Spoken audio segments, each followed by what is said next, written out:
Salut, c'est Elric du podcast The Sales Game et merci de nous rejoindre pour ce nouvel épisode. Aujourd'hui, je reçois Guillaume Mouvèche, fondateur et directeur général de Lemlist. Et du coup, ça donnerait quoi un email type justement?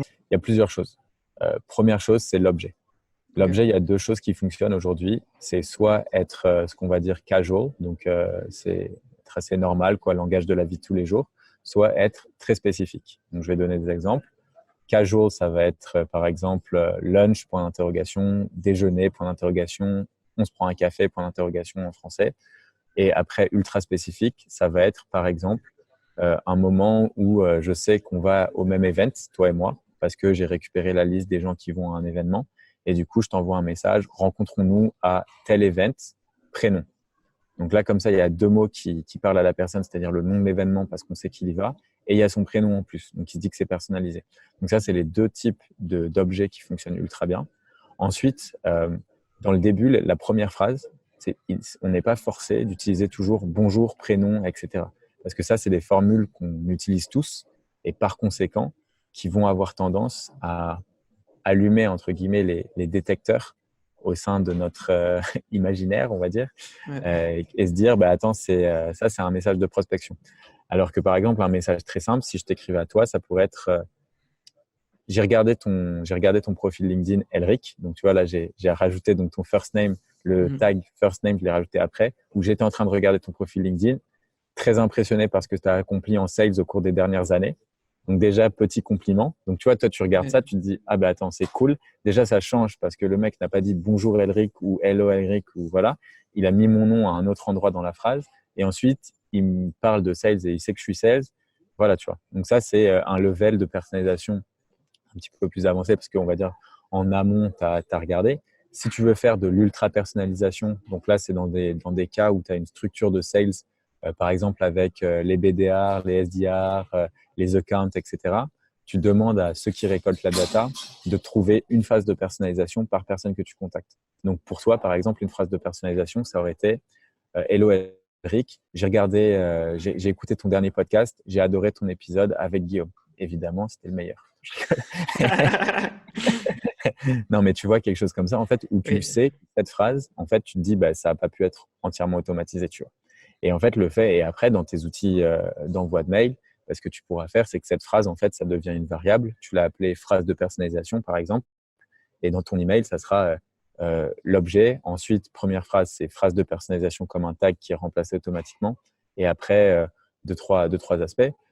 Une fois que tu as ça, du coup, petite phrase. Moi, ce que j'aime bien dans mes premiers emails, c'est d'être assez évasif. Je mets pas de signature, tu vois, brandée, parce que les signatures en HTML trop complexes, ça a aussi tendance à diminuer la délivrabilité. Ok. Je pars Donc du ça, principe. ouais, faut bien Ouais. le prendre en compte aussi que sur les premiers emails, ça aide pas. C'est Ouais, ça. exactement, ça aide pas. J'essaye de mettre, tu vois, moi en général, je fais de la prospection par vidéo parce que ça marche assez bien. Mais après, tu vois, l'idée, c'est d'essayer d'éveiller la curiosité en fait de la personne. Donc, en gros, plus ton message va être évasif sur la raison pour laquelle tu vas vouloir rencontrer la personne, mais tu as quand même montré que tu t'étais intéressé à la personne et qu'il y a une phrase d'accroche. En fait, il suffit d'une phrase d'accroche. Tu n'as pas besoin d'être dans le sales pur et dur à dire regardez, on a plus de 8000 clients, ils sont tous basés aux US, du coup, on est la meilleure boîte du monde et on s'aime. Ça, tu vois, ça marche pas, quoi. Parce que tu Ouais. reçois des messages, tu as l'impression, les mecs, ils ont écrit un pavé sur eux et pourquoi c'est les meilleurs, mais c'est pas comme ça. C'est pas quand, tu vois, c'est mieux de montrer que de dire, en fait. C'est un peu ça, Et du coup, parce que tu es en train de dire, il faut que ce soit évasif. Donc du coup, là, tu es en train de dire, tu ne parles pas de toi.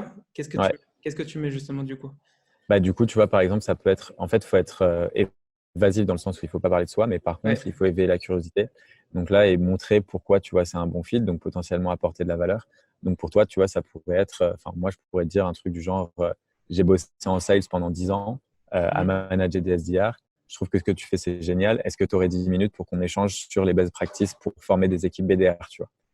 Donc, tu vois, toi, typiquement, genre, je vois que tu es dans une phase où potentiellement, ça se trouve, tu vas prendre en management, tu vas arriver dans des trucs de formation où tu es toujours, je vois que tu fais un podcast, que tu es intéressé par les sales.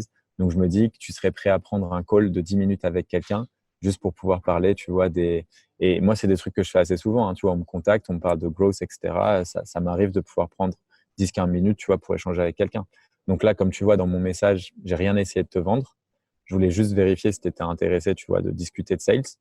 Et après, petit truc et après, évidemment, tu peux rajouter une petite phrase dans tes messages d'après pour te présenter, tu vois. Donc, Ok. faire un follow-up. En fait, le cold email, il faut voir ça comme c'est un sport au final. Et c'est comme les sales. Plus tu t'entraînes, meilleur tu seras. Et il y a des gens, en fait, qui sont trop feignants, entre guillemets, et je peux comprendre, tu vois, parce qu'on a tous beaucoup de travail et tout. Et donc, qui ont tendance à se dire, bah, OK, c'est bon, il y a l'équipe marketing qui a écrit un template.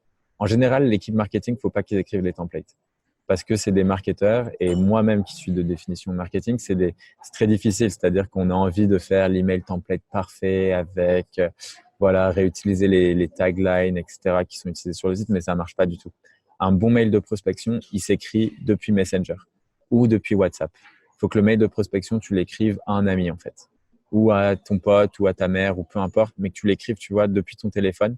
En fait, tu verras que la façon dont tu l'écris, c'est exactement la façon dont tu écris des mails à tes collègues. Et c'est ce que tu veux, en fait. Tu veux que, en fait, les mails, tu vois, ils soient écrits de façon assez naturelle, qu'ils soient écrits. Sinon, en fait, on le voit directement. C'est pas un exercice facile, mais ça aide vraiment beaucoup de le faire sur son téléphone et après de se l'envoyer à soi-même. Parce que sur le téléphone, on n'a jamais tendance à envoyer des mails de prospection depuis son tel, tu vois. C'est un peu bizarre. Sur son Ouais. tel, on est plus avec les amis, la famille et potentiellement répondre à 2, 3 emails, mais c'est rapide. En fait, c'est ça ça donne un peu ce côté-là à la prospection qui est très intéressant.